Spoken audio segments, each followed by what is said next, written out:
आज की पहली और बड़ी खबर की बात करें तो पुरानी पेंशन योजना को लेकर राज्य विधानसभा में सीएम हेमंत सोरेन ने दिया बड़ा बयान। विधायक निधि को लेकर कही ये बात। मुख्यमंत्री हेमंत सोरेन ने पुरानी पेंशन योजना को बहाल किए जाने को लेकर राज्य विधानसभा में बड़ा बयान दिया है। बता दें कि बजट सत्र शुक्रवार को अनिश्चित काल के लिए स्थगित कर दिया गया। झारखंड विधानसभा का महीने भर चला बजट सत्र शुक्रवार को अनिश्चित काल के लिए स्थगित कर दिया गया है। वहीं राज्य के मुख्यमंत्री हेमंत सोरेन ने पुरानी पेंशन योजना को बहाल किए जाने और विधायक निधि में वृद्धि के संकेत दिए हैं। बता दें कि पिछले 25 फरवरी से शुरू हुए बजट सत्र में कुल 17 कार्य दिवस थे। सीएम हेमंत सोरेन ने विधानसभा में कहा कि हम बहुत जल्द राज्य में पुरानी पेंशन योजना को लागू करने जा रहे हैं। राज्य में सत्ताधारी और विपक्षी दलों के विधायक पुरानी पेंशन योजना को फिर से शुरू करने की मांग कर रहे हैं। वहीं झारखंड के सीएम हेमंत सोरेन ने कहा, राज्य में विधायक निधि जल्द ही 4 करोड़ रुपए से बढ़ाकर 5 करोड़ रुपए की जाएगी। अगली बड़ी खबर की बात करें तो सीएम हेमंत सोरेन ने कहा, महंगाई पर नियंत्रण नहीं रखेंगे तो बढ़ेगी कन्या भ्रूण हत्या और बाल विवाह जैसी घटनाएं। झारखंड के मुख्यमंत्री हेमंत सोरेन ने कहा है कि अगर महंगाई पर काबू नहीं पाया गया तो देश में कन्या भ्रूण हत्या और बाल विवाह जैसी घटनाओं के मामले बढ़ेंगे। शुक्रवार को राज्य विधानसभा को संबोधित करते हुए सीएम हेमंत सोरेन ने यह बातें कही। इसके अलावा मुख्यमंत्री ने पुरानी पेंशन योजना जल्द लागू करने और कोयला कंपनियों से 1.36 लाख करोड़ रुपए का बकाया के भुगतान की मांग की है। विधानसभा के बजट सत्र के अंतिम दिन अपने समापन संबोधन में महंगाई के मुद्दे पर बोलते हुए मुख्यमंत्री हेमंत सोरेन ने कहा कि गरीबी जितनी होगी कन्या भ्रूण हत्याओं जैसी घटनाएं बढ़ेगी, बाल विवाह जैसी घटनाएं बढ़ेगी, महंगाई बढ़ने से ऐसी घटनाएं होगी। अगर बेटी बचाओ बेटी पढ़ाओ की जो लड़ाई लड़ रहे हैं कोई बेटियों को नहीं पढ़ाएगा। अगली बड़ी खबर की बात करें तो एचईसी को बचाने के लिए झारखंड सरकार करेगी कोशिश। जाने बजट सत्र के समापन में सीएम हेमंत सोरेन ने क्या कहा। मुख्यमंत्री हेमंत सोरेन ने कहा है कि एचईसी गौरवशाली संस्थान है, देश को खड़ा करने में इसका योगदान है, लेकिन भारत सरकार का रवैया ठीक नहीं है। सभी सरकारी कंपनियों को प्राइवेट सेक्टर को बेचा जा रहा है, कई बिकने वाली है। सुना है कि रांची का बिरसा मुंडा एयरपोर्ट भी पीपीपी मोड में जाने वाला है। केंद्र से उम्मीद कम है, लेकिन प्रयास किया जा सकता है। होटल अशोक को लेने के लिए राज्य सरकार ने केंद्र को पैसे भी दे दिया है। बिहार के साथ विवाद था, केंद्र के मंत्री ने कहा कि खुद आकर चाबी दूंगा, आज तक चाबी नहीं मिला। होटल में जंगल उग गया है, इसके बावजूद राज्य निराश नहीं है। एचईसी को बचाने के लिए नए सिरे से प्रयास करेंगे। यह देश का गौरव कैसे बन सकता है, इसके लिए काम करेंगे। हम केंद्र से भी सहयोग लेंगे। अगली बड़ी खबर की बात करें तो कोयला कंपनियों को सीएम हेमंत सोरेन की धमकी, बकाया भुगतान करें नहीं तो हम चारों ओर बैरिकेड लगा देंगे। झारखंड के मुख्यमंत्री हेमंत सोरेन ने शुक्रवार को विधानसभा को संबोधित करते हुए कोयला कंपनियों पर हमला बोला। उन्होंने धमकी के अंदाज में कहा कि हमने कोयला कंपनियों से राज्य को 1.36 लाख करोड़ रुपए भुगतान की मांग की है और हम इसे लेंगे। यह राज्य का अधिकार है, अन्यथा हम कोयला खनिज संसाधनों के चारों ओर बैरिकेड्स लगा देंगे। इसके अलावा सोरेन ने देश में लगातार बढ़ती महंगाई को लेकर भाजपा के नेतृत्व वाली केंद्र सरकार पर भी निशाना साधा। विधानसभा को संबोधित करते हुए उन्होंने कहा कि देश में जिस तरह से लगातार महंगाई बढ़ रही है उससे बालिका भ्रूण हत्या और बाल विवाह के मामले बढ़ेंगे। इस महंगाई के कारण अब लोगों को सही में बच्चियां बोझ लगने लगेगी, क्योंकि माता पिता के पास पर्याप्त पैसे नहीं होंगे। केंद्र सरकार कहती है कि बेटी बचाओ बेटी पढ़ाओ, लेकिन इस महंगाई में कोई भी अपनी बेटी को कैसे पढ़ा पाएगा। सोरेन ने कहा कि मुद्रास्फीति के कारण कई क्षेत्र में अराजकता होगी और समाज में अव्यवस्था व्याप्त होगी।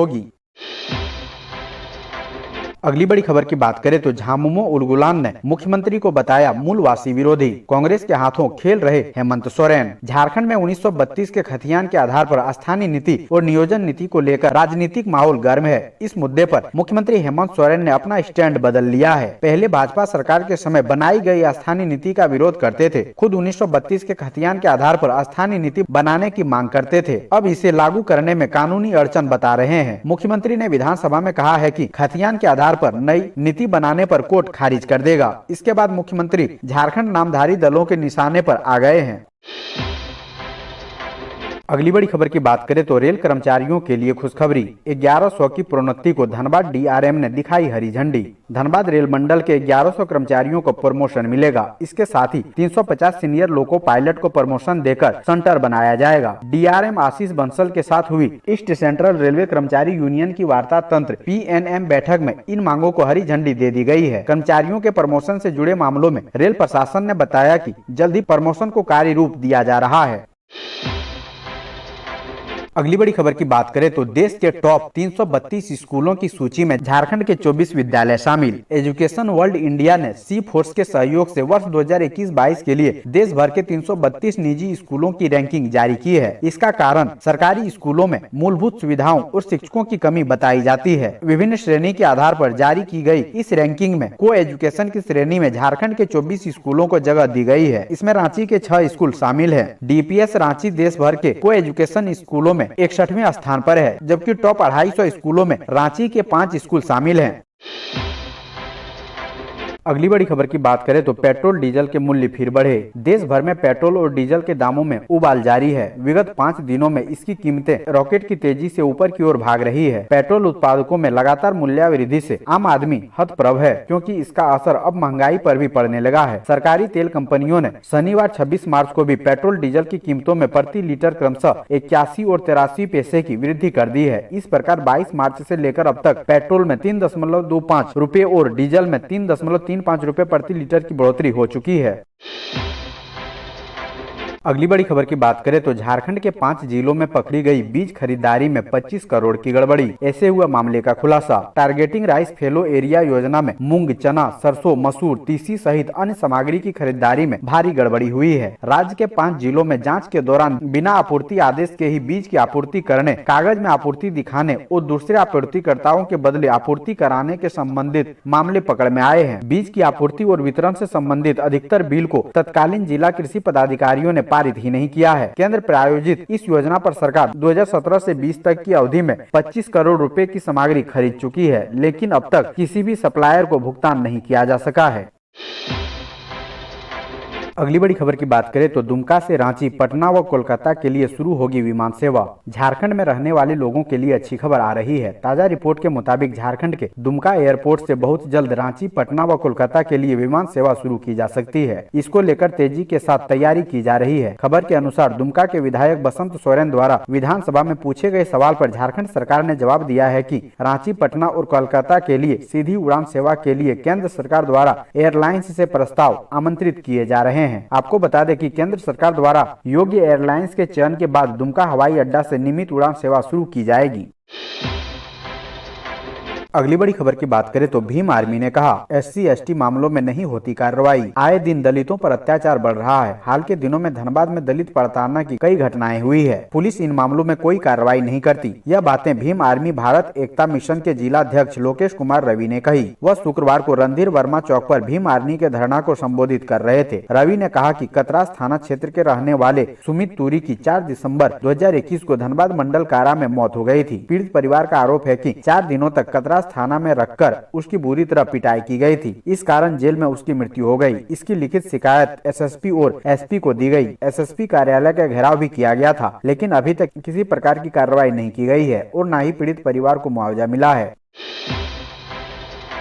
अगली बड़ी खबर की बात करें तो मगही भोजपुरी अंगिका के लिए विधायक सांसद आवास का हो गया घेराव। मगही भोजपुरी अंगिका भाषा को क्षेत्रीय भाषा से हटाए जाने के विरोध में विधायक व सांसद के आवास का घेराव किया जाएगा। शुक्रवार को गांधी सेवा सदन में मगही भोजपुरी मैथिली संस्कृति बचाओ मंच के सदस्यों ने प्रेस वार्ता कर इसकी जानकारी दी। कहा कि आगामी 27 मार्च की सुबह 9 बजे धनबाद विधायक राय सिन्हा के आवास का घेराव करेंगे। 31 मार्च गुरुवार को झरिया विधायक पूर्णिमा सिंह के आवास का घेराव किया जाएगा। वहीं 4 अप्रैल को धनबाद सांसद PN सिंह के आवास को घेराव का निर्णय लिया गया है। इसका उद्देश्य है कि हमारे जनप्रतिनिधि इस फैसले के विरोध में आवाज उठाएं और सार्थक पहल करें।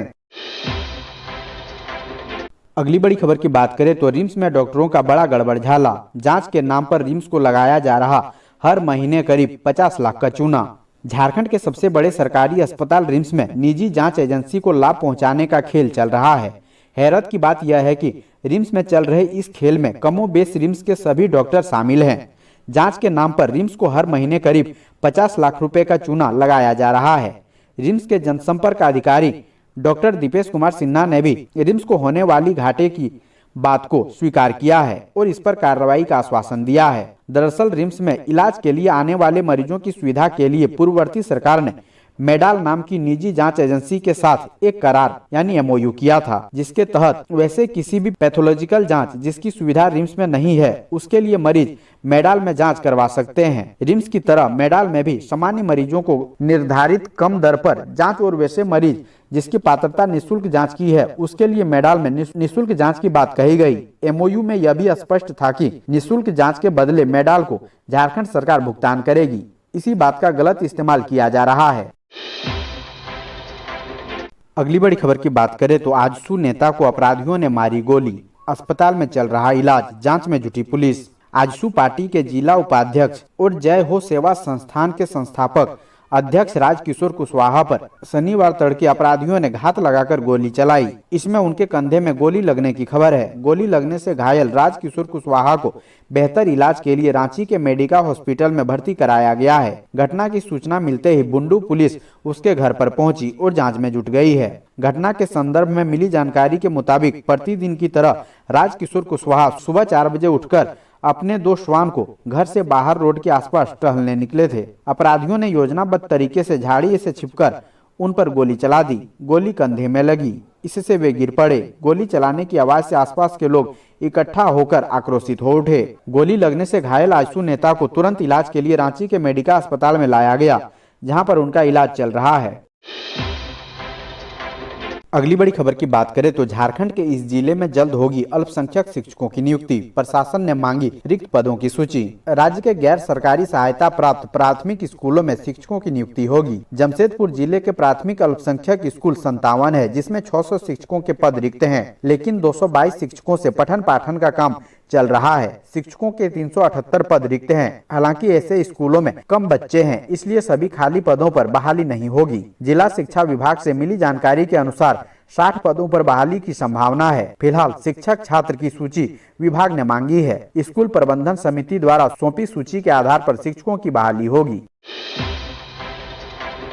अगली बड़ी खबर की बात करें तो हेमंत सोरेन ने बीजेपी को सुनाई खरी खोटी। आग लगाने वाली पार्टी है भाजपा, लोगों को भड़काने में मास्टर डिग्री। झारखंड के मुख्यमंत्री हेमंत सोरेन ने भाजपा को निशाने पर लेते हुए कहा है कि राज्य की स्थानीय नीति झारखंडियों की भावना के अनुरूप ही बनेगी। राज्य सरकार विभिन्न सर्वे का अध्ययन कर राज्य के अंदर समन्वय व व्यापक सहमति बनाते हुए ही स्थानीय नीति लागू करेगी। वैज्ञानिक पहलुओं को भी देखा जाएगा। वे शुक्रवार को विधानसभा के बजट सत्र के समापन के मौके पर बोल रहे थे। इस क्रम में मुख्यमंत्री हेमंत सोरेन ने विपक्षी पर निशाना साधते हुए कहा कि इसका काम सिर्फ आग लगाना है और इसमें उन्होंने मास्टर डिग्री हासिल कर रखी है। उनकी सरकार इस पर व्यापक सहमति बनाते हुए आगे बढ़ेगी। मुख्यमंत्री ने कहा कि राज्य में कई बार जमीन का सर्वे हुआ। वर्ष 1911, 1918, 1932, 1969 में सर्वे हुआ तो 1993, 2005 और 2011 में भी। अंतिम सर्वे वर्ष 2011 में लातेहार में हुआ। सवाल उठाया कि आखिर किस सर्वे के आधार पर खतियान आधारित स्थानीय नीति लागू करें और किसे छोड़ दें। उन्होंने कहा कि अब सदन तय करे कि किस सर्वे के आधार पर स्थानीय नीति लागू हो। इस पर चिंतन की आवश्यकता है। मुख्यमंत्री ने कहा, दो दिनों से मेरे बारे में तरह तरह की अनर्गल बातें कही जा रही थी। कोई मूर्ख मंत्री कह रहा था तो कोई फर्जी और ना जाने क्या क्या।